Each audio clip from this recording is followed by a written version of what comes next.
नमः। हरे हराय नमः। हरे कृष्णा जी का बहुत बहुत स्वागत है। आज के अध्याय 5 की महिमा के बारे में आज का जो कार्यक्रम है उसमें, और जो लोग पहली बार आए हैं उन सबसे निवेदन है कि आप सुबह भी ज्वाइन कर सकते हैं। अगर शाम को समय नहीं मिले तो हर रोज सुबह 6:30 से लेकर 7 बजे हम लोग कार्यक्रम करते हैं भगवत गीता पर। तो आज अध्याय 5 में हम ये 5 प्रश्नों के जवाब पता करेंगे। जैसा कि 3 जो प्रश्न है वो भगवत गीता के अध्याय 5 से है, और बाकी जो प्रश्न है वो हमें भगवत गीता के जो महिमा है, गीता महात्म्य के नाम से जो जाना जाता है, पद्म पुराण में जो कथा आती है उससे हमें ये चीजें सीखने को मिलेगा। कि जैसा कि कई लोग सोचते हैं कि जो भगवान का भक्त होता है क्या सबके साथ बहुत ही विनम्रता से रहता है, या फिर उसको अपने व्यवहार में बदलाव की आवश्यकता है। तो ये बात हम लोग समझने का प्रयत्न करेंगे। बहुत सारे लोगों के एक कॉमन समस्या है, क्या है कि जी मन बहुत अशांत है, मन बहुत चंचल है। तो उसके लिए क्या करना है, तो उसका वर्णन हमें भगवत गीता से प्राप्त होता है। तो हम ये पता करेंगे कि मन को कैसे शांत रखा जा सकता है। एक तीसरे तरह का प्रश्न जो बहुत कॉमन है, क्या जानवरों को भी पाप लगता है? शेर बहुत सारे जानवरों को खा जाता है, तो क्या उसको पाप लगता है या नहीं? और चौथा, सभी अपने कर्मों का फल पाते हैं, ऐसा आपने सुना होगा।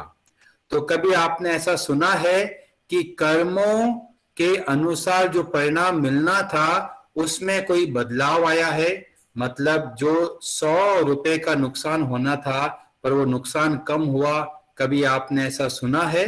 तो इसके बारे में आज की कथा हमें बहुत सारी शिक्षाएं देगी। और सबसे महत्वपूर्ण, मरने के बाद भी क्या कोई व्यक्ति सेवा कर सकता है? तो इसके बारे में भी हम आज चर्चा करेंगे।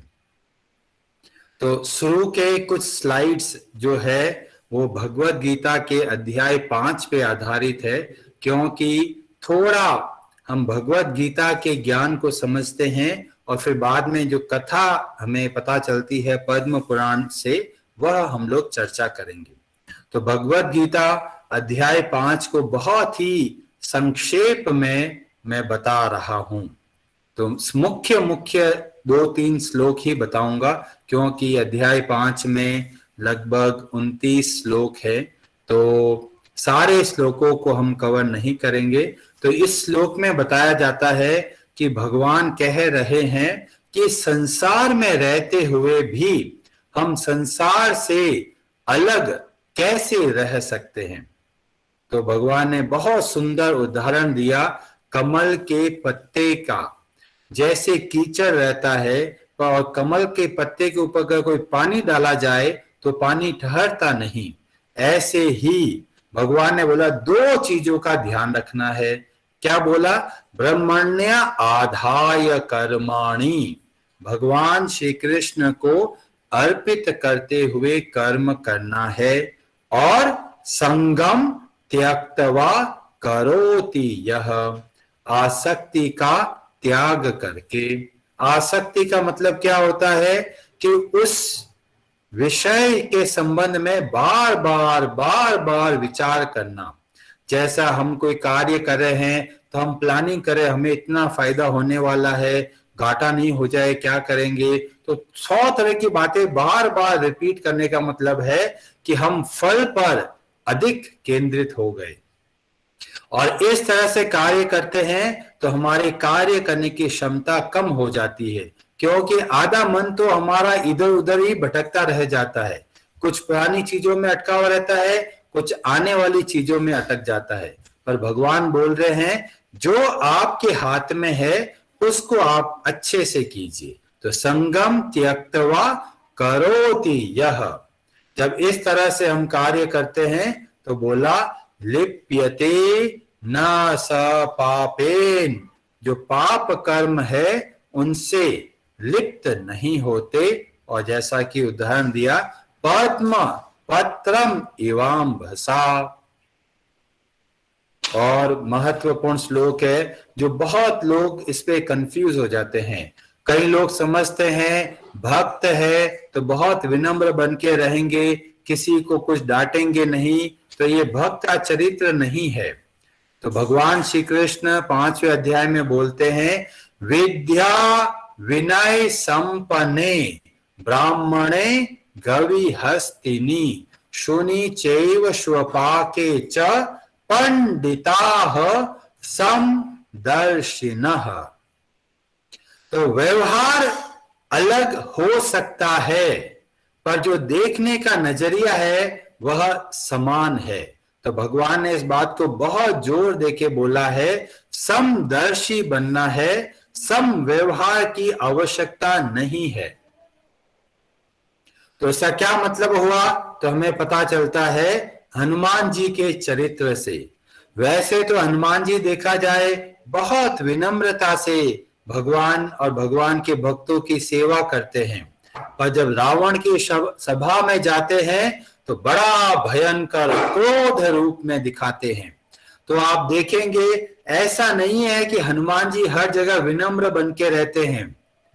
जब भगवान के भक्त को देखते हैं तो हमें पता चलता है कि परिस्थितियों के अनुसार हमें अपना व्यवहार में बदलाव आवश्यक है।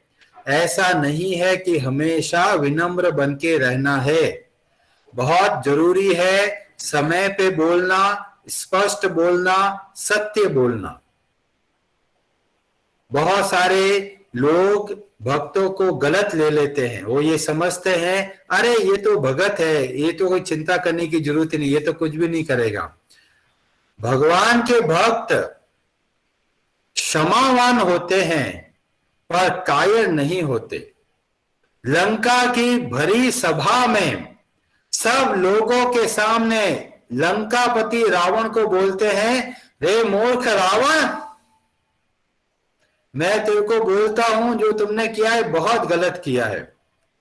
किसका इतना साहस कि लंकापति रावण के सामने जाके कोई उनको मूर्ख बोल सके। और हनुमान जी किसी तरह का भय नहीं है।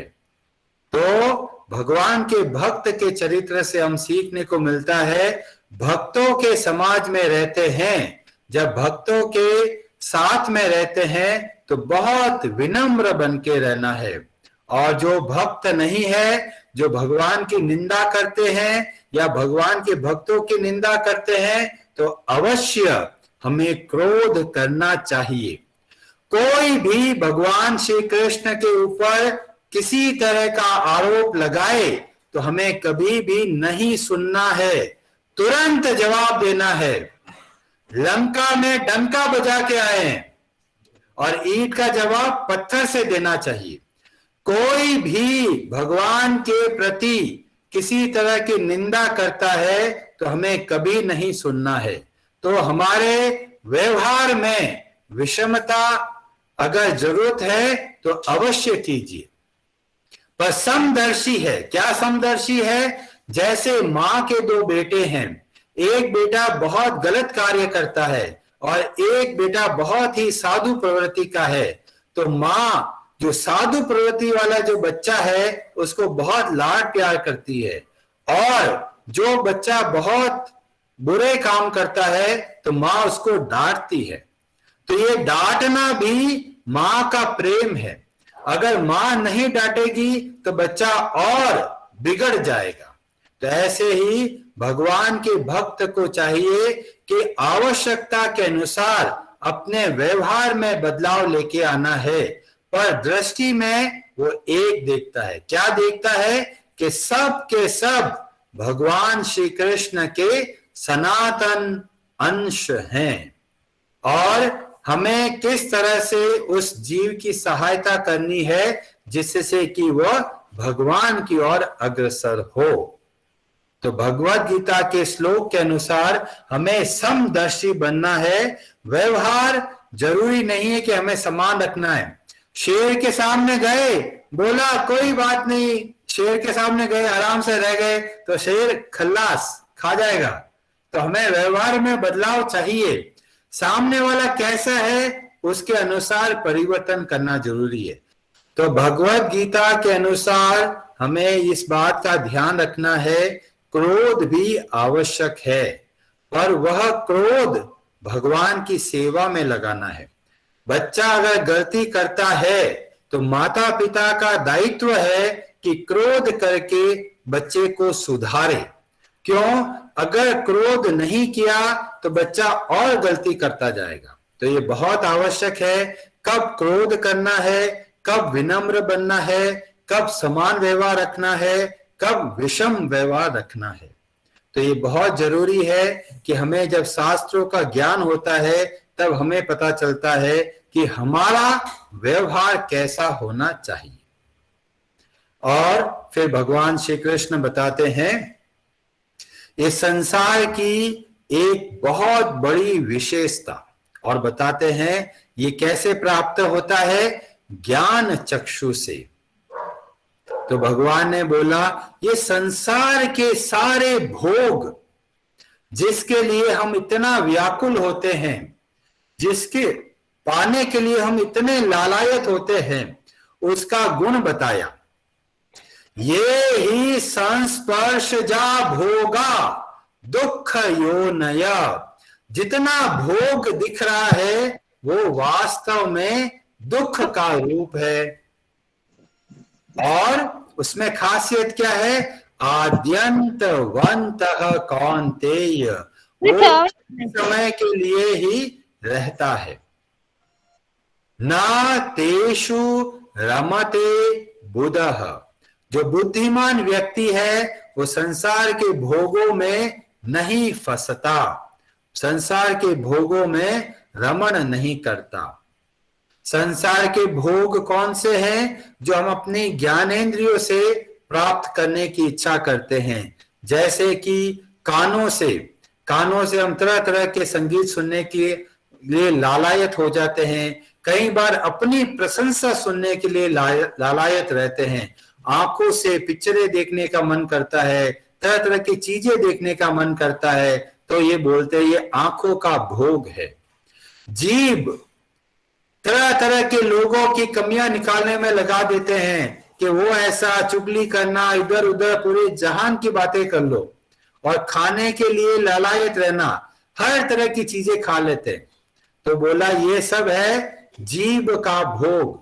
और ये सब कैसे हैं? ये सब क्षणिक है, थोड़े समय के लिए रहते हैं पर हमको बहुत दुख पहुंचाते हैं। इसलिए जो बुद्धिमान व्यक्ति है वो अपने इंद्रियों को संयमित करता है। सुबह सुबह जल्दी उठ के भगवान का नाम का जप करना है, पर मन बड़ा आलस करता है। अरे बहुत ठंड है, चारों तरफ अंधेरा है, कुत्ते भी भौंक रहे हैं, ऐसा लगा अभी तो बहुत अंधेरा है, कौन उठेगा सुबह सुबह।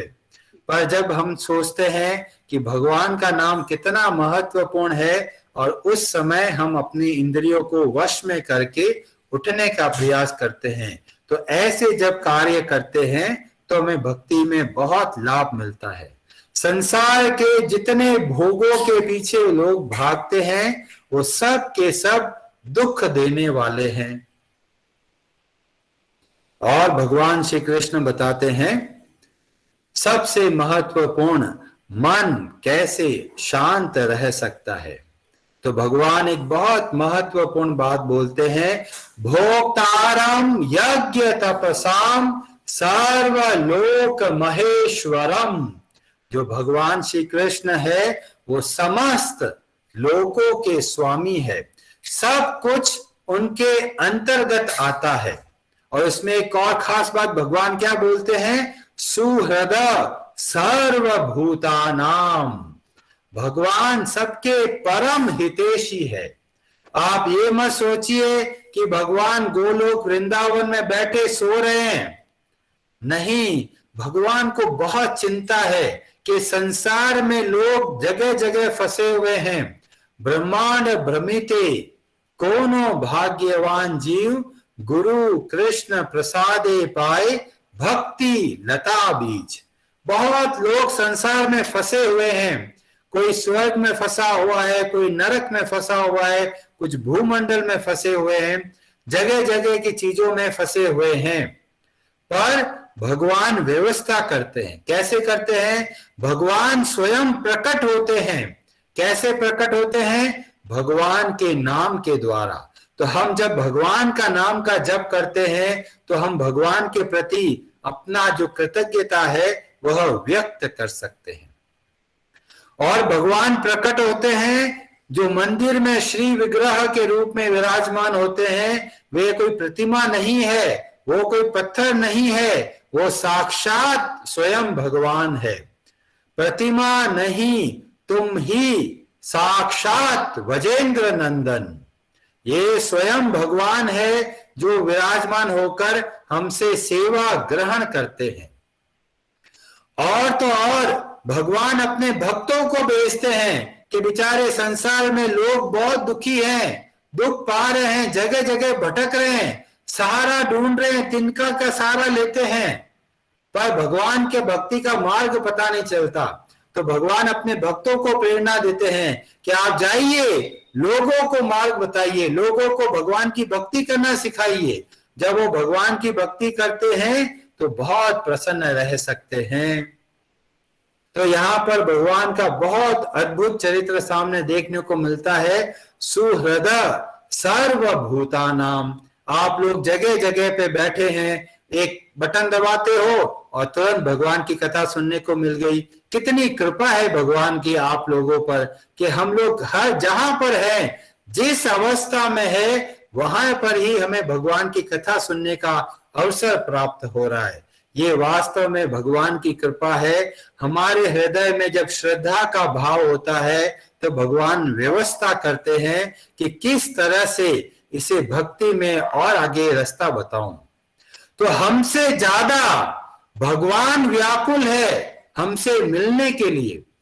एक वृतांत में बताया जाता है, जब कोई जीव भक्ति करता हुआ गोलोक में पहुंचता है तो भगवान दौड़े दौड़े भागे भागे आते हैं और बहुत प्रेम से गले लगाते हैं कि कितना समय हो गया, कितने जन्म बीत चुके, संसार में इतने जगह भटके हो, अब तुम वापस गोलोक में आए हो। और भगवान बहुत प्रेम से गले मिलते हैं।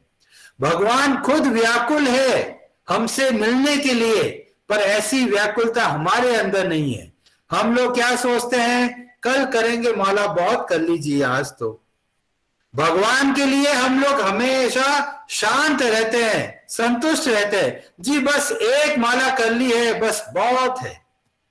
और पैसा कमाने की बात आती है तो अशांत रहते हैं, और पैसा कमाओ, और कैसे कमाओ, बताओ बताओ, मुझे और पैसा कमाना है। और भगवान का नाम, जी एक माला बहुत है जी, उससे ज्यादा माला करके क्या करना हमको। तो हम खुद इतने व्याकुल नहीं है जितने भगवान व्याकुल है, और भगवान व्यवस्था करते हैं हमारे लिए। थोड़ा भी हम लोग प्रयत्न करते हैं तो भगवान बहुत मदद करते हैं हमारी। जब इस भाव से हम लोग देखते हैं कि भगवान कितने दयालु हैं, जब हम ये समझ जाते हैं, सुहृदय सर्वभूतानाम, भगवान परम दयालु है। हे कृष्ण करुणा सिंधो दीन बंधो जगतपते, गोपेश गोपिका कांत राधा कांत नमोस्तुते। भगवान दया के सागर है। और जब इस भाव से हम भगवान के लिए थोड़ा प्रयत्न करते हैं तो हम देखने को मिलता है कि भगवान किस तरह से हमारे ऊपर अनुग्रह और करते हैं। और ये कोई कमजोर भगवान नहीं है। ये कौन है? सर्वलोक महेश्वरम, पूरा ब्रह्मांड, 14 भुवन अनगणित जो ये ब्रह्मांड है, सब भगवान के अंतर्गत कार्य करते हैं। मय्याध्यक्षेण प्रकृति सूयते सचराचरम, ये पूरा ब्रह्मांड भगवान श्री कृष्ण की अध्यक्षता में करते हैं। तो जब हम ये चीज समझ जाते हैं कि अगर मान लीजिए हमारा कोई दोस्त है, जो एसपी है, आईएएस ऑफिसर है, कलेक्टर है, तो हमको डर नहीं लगता। क्यों? कभी भी कुछ होता है, अरे वो आईएएस ऑफिसर मेरा दोस्त है, और सारा डर चला जाता है। एक आईएएस ऑफिसर का दोस्ती भी कितना हमको भय से मुक्त कर देती है। और जब हम देखते हैं कि भगवान श्री कृष्ण अखिल ब्रह्मांड नायक, साक्षात स्वयं भगवान हमारे अपने हैं, तो सारा का सारा भय चला जाता है। और जो मन में व्याकुलता रहती है, चिंता सताती है कि कल क्या होगा, तो हमें इस श्लोक के माध्यम से हम निश्चिंत हो जाते हैं।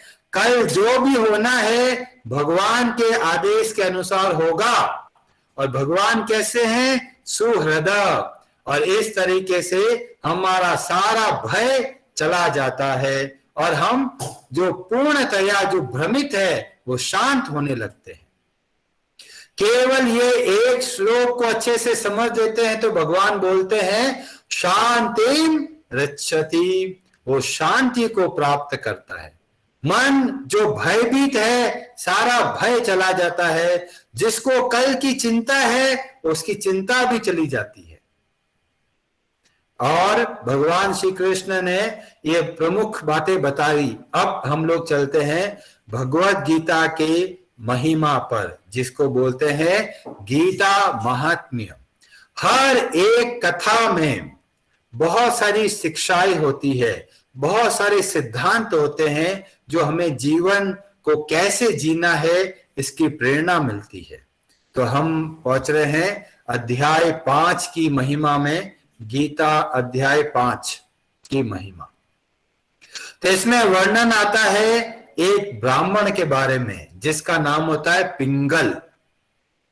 वो है तो ब्राह्मण जन्म से, पर उसका व्यवहार बहुत अलग होता है। और उसने क्या किया, बहुत सारे जो वाद्य ये यंत्र है, जिसको जैसे बोला ढोलक है, तरह तरह के पियानो है, इस तरह की चीजें उसने सीखा और बहुत परिश्रम करके बहुत फेमस म्यूजिशियन बन गया। जो आजकल आप लोग देखते हैं बड़े बड़े जो संगीतकार होते हैं वैसे।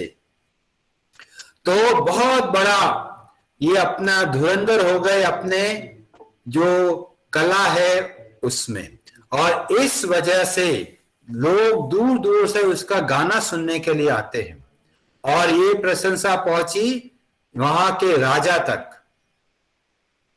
अब राजा के पास में रहने लग गया। राजा बोलता था तुम बहुत अच्छा गाते हो, तुम मेरे साथ ही रहो, जब जब मैं आदेश दूं तब जब मैं बोलूं तब गाना गाना है। और राजा की संगत बहुत खराब थी। राजा के पास सारी सुविधाएं हैं, तो पर स्त्री संग बहुत करता था राजा। और उसके साथ साथ में ये जो पिंगल था वह भी पर स्त्री के साथ हर तरह का अवैध संबंध रखता था। आजकल की सोसाइटी में तो ये आम बात हो गई है, पर जब हम चरित्र देखते हैं यहाँ पर कि अगर कोई ऐसा व्यक्ति है जो अवैध संबंध रखता है, स्त्री या पुरुष कोई भी हो, तो उसकी क्या गति होती है वो हम यहाँ से सीखने को मिलेगा। तो पिंगल क्या हुआ, शुरू में बहुत बढ़िया था, पर समय के साथ में और बुरा संग के साथ में वो धीमे धीमे गलत कार्य करने लग गया।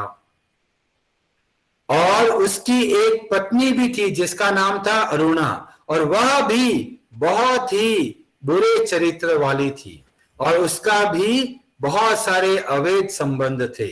और इस वजह से हर न कुछ बात पे हस्बैंड और वाइफ लड़ते रहते थे। तो एक बार पत्नी ने सोचा कि ये पति मेरे मार्ग में अवरोध पैदा करता है, इसी को मार डालो। और वो पत्नी ने क्या किया, रात को अपने ही पति को मार दिया। कुछ समय के बाद में वो स्त्री भी एक भयंकर रोग से ग्रसित हो गई। अब यहां पर हमें देखने को मिलता है कि अगर कोई भयंकर बीमारी लग जाती है और बहुत सारे दवाइयां लेने पर भी वो सही नहीं हो पाते, तो समझ लीजिए कि कोई बुरा कार्य हमने पिछले जन्म में या पहले किया है। ऐसे ही किसी को दुख नहीं मिलता। जब भगवान को बोला गया है सुहृदय सर्वभूतानाम, और सारा कुछ भगवान के अध्यक्षता में ये कार्य होता है, तो किसी भी बेगुनाह को सजा नहीं मिलती। कोई भी व्यक्ति जिसका चरित्र अच्छा है उसके साथ कभी बुरा नहीं हो सकता। पर कुछ लोग बोलेंगे कि जी हमारे तो साथ बुरा ही बुरा हो रहा है, तो आप समझ लीजिए ये अभी की बात नहीं है, ये पहले के कुछ ऐसे कर्म है जो वापस यहाँ पर दुख के रूप में प्रकट हो रहे हैं। तो यहाँ पर हमें पता चलता है कि उस स्त्री का बुरा चरित्र के कारण और अपने ही पति को मारने के कारण बहुत भयंकर बीमारी लगी, और बीमारी में उसका शरीर गलता गलता खत्म हुआ। अब दोनों ने गलत कार्य किए, पिंगल ने भी गलत कार्य किया और उसकी पत्नी ने भी गलत कार्य किए। यहां तक तो हमें दिखता है कि हम लोग देखते हैं वो देखो ऐश कर रहा है, वो देखो ऐश कर रहा है, वो देखो मजे कर रहे हैं, तो हमें आधी पिक्चर दिखती है, पर पिक्चर अभी बाकी है। आप देखेंगे कि आगे क्या रास्ता हमें नहीं पता चलता। ये शास्त्र हमको बताता है कि उसके बाद में क्या हुआ। यहां तक हमको दिखता है बाई चांस कोई बुरा व्यक्ति है, बीमार हो गया, मर गया, उसके बाद में हमें पता नहीं चलता कि क्या हुआ, पर हमें शास्त्र के द्वारा हमें पता चलता है कि जो गलत कार्य करते हैं उनका क्या होता है। और बताया कि ये दोनों नरक में गए और बहुत पीड़ा हुई, बहुत दुख पाया, बहुत मतलब व्याकुलता वाले, जो आग में जो कोई व्यक्ति गिर जाता है तो कैसे तड़पता है, ऐसे ही बहुत दुख पाए। और बहुत दुख पाने के बाद में जो कुछ हिसाब पेंडिंग था उसके लिए उन सब दोनों का जन्म हुआ। जो पति था जिसको मार दिया गया वो बना एक गिद्ध, वल्चर, जो कि जो सड़े हुए चीजें को खाता है, वो गिद्ध बना। और जो पत्नी जिसका बुरा चरित्र था वो अगले जन्म में सब नरक की यातना भोगने के बाद में एक तोती का शरीर धारण किया। तो अपने कर्मों का फल हमको मिलेगा ही मिलेगा। और अगर हमने अच्छे कर्म किए हैं तो पूरी दुनिया हमारे अगेंस्ट हो जाए पर फिर भी हमें दुख नहीं पहुंचा सकते। महाभारत में हम देखने को मिलता है कि दुर्योधन ने भीम को जहर पिलाने का प्रयत्न किया, पर भीम क्या हुआ, और शक्तिशाली बन के आया। तो लोग प्रयत्न करेंगे कष्ट पहुंचाने के लिए, पर जो भी कष्ट वो पहुंचाना चाहेंगे हमें नहीं मिलेगा। अगर हमारे कर्म उत्तम है और अगर हमारे कर्म खराब है तो बैठे बैठे हमें दुख मिलता रहेगा। तो पत्नी ने अपने पति को मारा, दुख पहुंचाया, तो उसका परिणाम अब इस जन्म में मिलने वाला है। तो शास्त्र हमें बहुत ब्रॉड ज्ञान चक्षु देते हैं जिससे हमें पता चलता है कि इस तरीके से ये संसार चलता है और हमें क्या ध्यान रखना है वो हमें सीखने को मिलता है। तो अब सारा दुख पा चुके, अब ये जो पति था वो बन गया एक गिद्ध और जो पत्नी थी वो बन गए एक तोती। एक बार दोनों उसी जंगल में। अब आप लोग देखेंगे इतने लोग जुड़े हैं, ये ऐसे ही नहीं जुड़े हैं, ये सब ऐसे हैं जिनके मन में भगवान के प्रति सेवा का भाव था, हमारा सबका कुछ न कुछ लेन देन था और इस वजह से हम सब यहाँ पे जुड़े हुए हैं और हम सब मिलकर भगवान की कथा सुनने का और समझने का प्रयत्न कर रहे हैं। तो शास्त्र हमारे लिए बहुत बड़ा एक मार्ग बताते हैं कि किस बातों का हमें ध्यान रखना है और किस बातों को हमें करना है। तो अब इसका हिसाब पेंडिंग है। पत्नी ने पति को मारा, अब पति की बारी है पत्नी को मारने का। तो अब ये तोती जो उसी जंगल में एक बार ऐसे उधर घूम रही थी, तो गीद की नजर उस पे पड़ी और गीद तुरंत उसके ऊपर झपटा मारा और अपने तीखे चोंच से बार बार इतना मारा, पूरी लहूलुहान हो गई और लहूलुहान होके वो नीचे गिरने लगी। जैसे ही नीचे गिर रही थी, नीचे एक खोपड़ी पड़ी थी। एक मानव शरीर का जो सर होता है, मस्तिष्क, उसके जो खोपड़ी है वो पड़ी थी उल्टी और उसके अंदर खूब सारा पानी भरा हुआ था और वो तोती सीधी उस पानी के ऊपर गिरी। तो देखिए, पिछले जन्म का जो कर्म किया उसका परिणाम उनको अगले जन्म में मिला। तो आप निश्चिंत रहिए, अगर हमने अच्छे कर्म किए हैं तो हमारे साथ कभी भी बुरा नहीं हो सकता, और अगर हमारे साथ बुरा हो रहा है तो समझ लीजिए कोई और जिम्मेदार नहीं है, ये हमारे अपने कर्म है जो हमको वापस भोगने को मिल रहा है।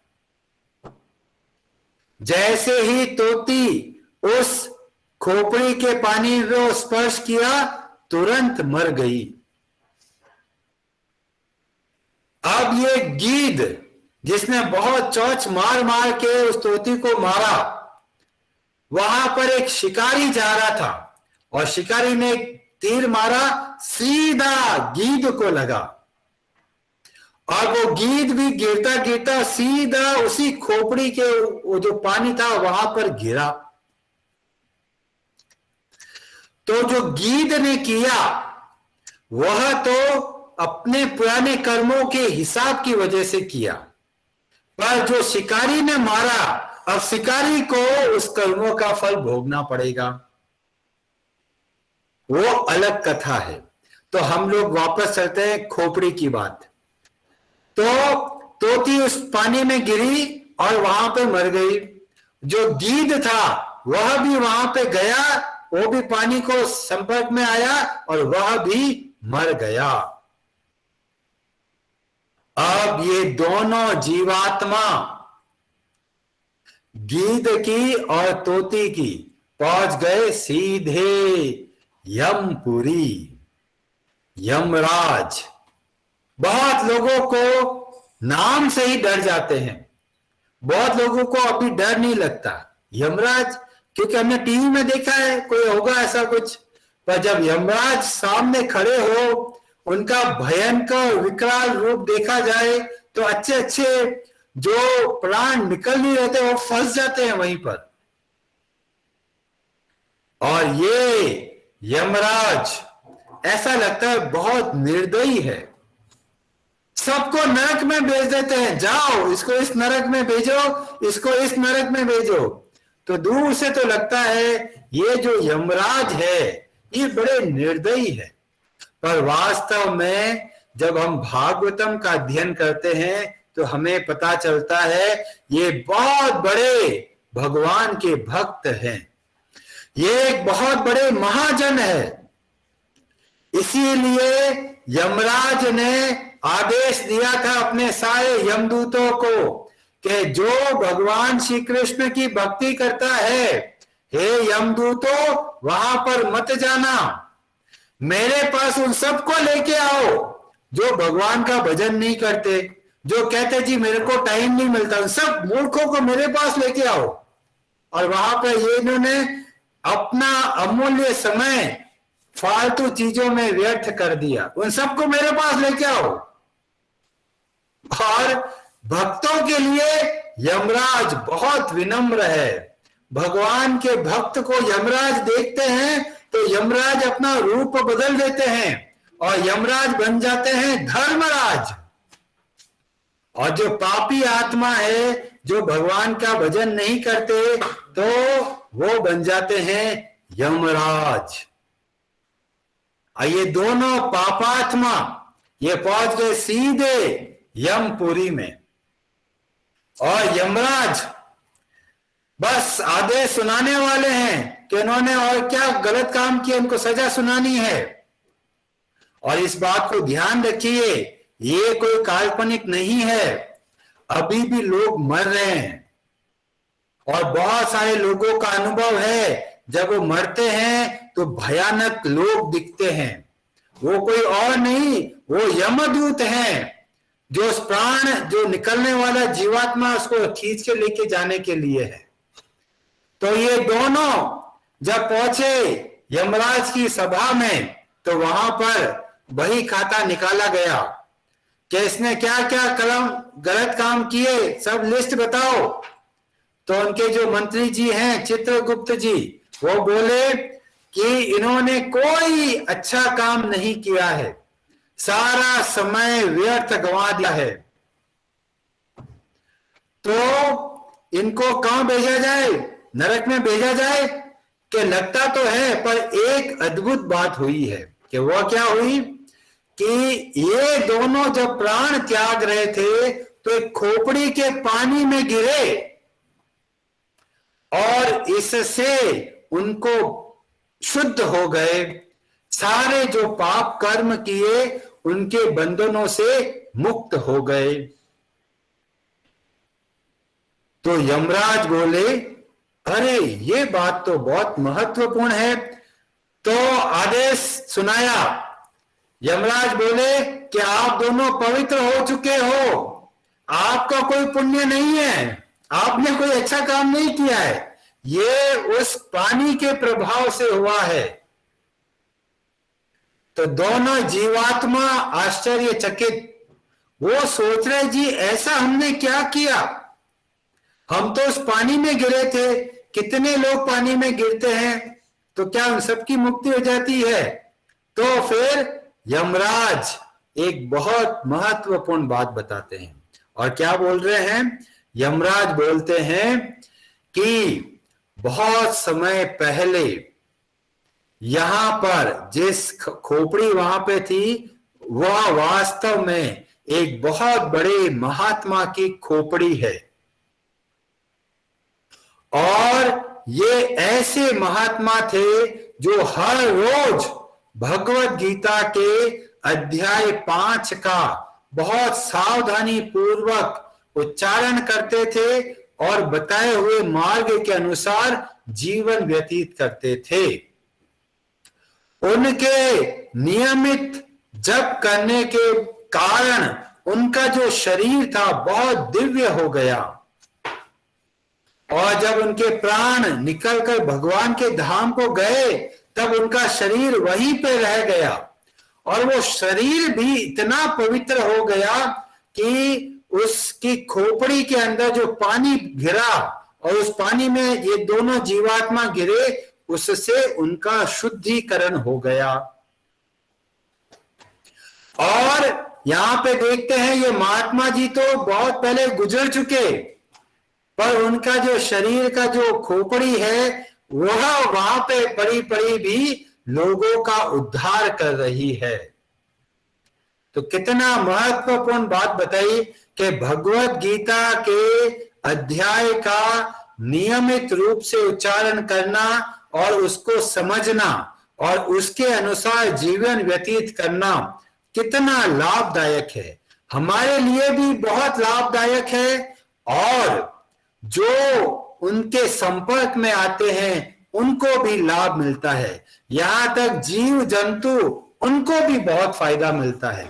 इसीलिए बताया गया कि ये भगवान का नाम, भगवत गीता के अध्ययन का, भागवतम के अध्ययन का और उच्चारण की बहुत भारी महिमा है। बहुत लाभ मिलता है, हमको भी लाभ मिलता है, अन्य लोगों को भी बहुत लाभ मिलता है। और इसीलिए सबसे निवेदन किया जाता है कि आप भगवान के नाम का जप कीजिए, आपका भी उद्धार होगा। और जो आपके संपर्क में आते हैं उनका भी उद्धार होगा। तो हम लोग देखते हैं गीद और तोती, उन्होंने कोई पुण्य नहीं किया, उनको लाभ कैसे मिला? ऐसे महात्माओं की कृपा से।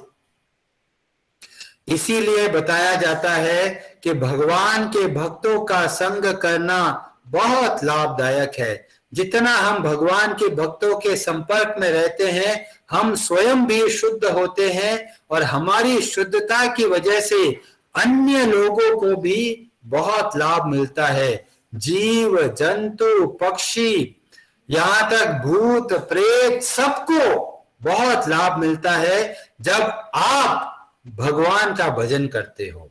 तो आप सबके ऊपर बहुत बड़ी जिम्मेदारी है। आप अपना समय का पूर्ण सदुपयोग कीजिए। 24 घंटे मिलते हैं, सारा समय इधर उधर चीजों में व्यर्थ हो जाता है। नियम बनाइए, 15 मिनट, आधा घंटा, 1 घंटा भगवान आपको समर्पित है। आपके लिए मैं नियमित रूप से भगवान आपका नाम का जप करूंगा, आपके लिए मैं भगवत गीता का अध्ययन करूंगा, अपने जीवन को भगवत गीता के अनुसार जीवन व्यतीत करने का प्रयत्न करूंगा। इस तरीके से हम अपने जीवन को बहुत ही उत्तम बना सकते हैं और अन्य लोगों का भी वास्तविक भला कर सकते हैं।